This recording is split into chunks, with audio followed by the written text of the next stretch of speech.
Good afternoon. We are chatting with Dr. Karl Skorecki from Haifa University.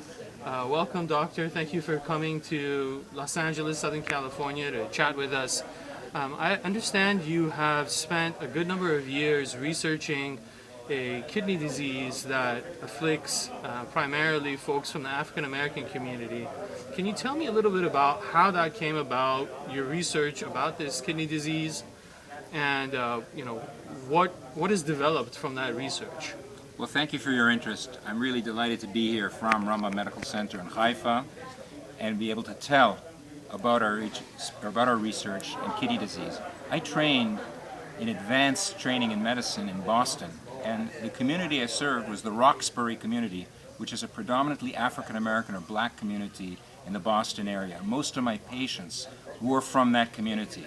And I saw at the time that many of them had high blood pressure, kidney disease, they had relatives on dialysis, and they were really suffering. These were young people, some with diabetes, some without diabetes. And as that motivated me to become a nephrologist or a kidney disease specialist. And for years, this goes back 3 decades, it stayed in my mind. Why is that? What is it? Is it socioeconomic? Is it diet? Is it something else? Over these last 20 or 30 years, there have been major breakthroughs in the ability to study DNA and genetics. And that gave myself and my colleagues, I'm really blessed to have brilliant students working with me, the tools to see if there's some molecular or genetic basis for this difference. Why do blacks, why do people whose ancestry comes from sub-Saharan Africa have so much more kidney disease? And to cut a long story short, by using these techniques of genetics, we were able to find a gene and variants in a gene that increase the risk for kidney disease by more than 10-fold in those who carry it. And it's present at high frequency. 1 in 8 African Americans have this predisposition.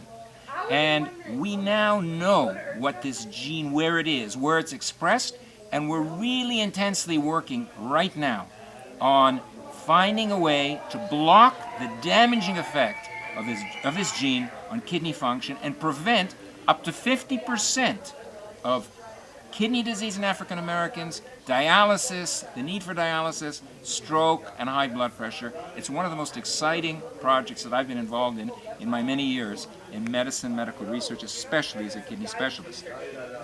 This sounds really remarkable. The fact that you have Rambam University in Israel focusing on a disease that afflicts African Americans, an entire world away. What has been the reception from the African American community? I know they've outreached to you and vice versa. What has been their feedback as far as your work? They're very excited. They often ask, what is it about a scientist, a physician in Israel doing research? There aren't many African Americans in Israel. Why are you doing this? And the faith-based African American community, the more religious African American community, sees this as a message saying, this is from Israel, this is the Holy Land, of course it's coming from the Holy Land, of course it's coming from Israel. We expect this. This is what we embrace it.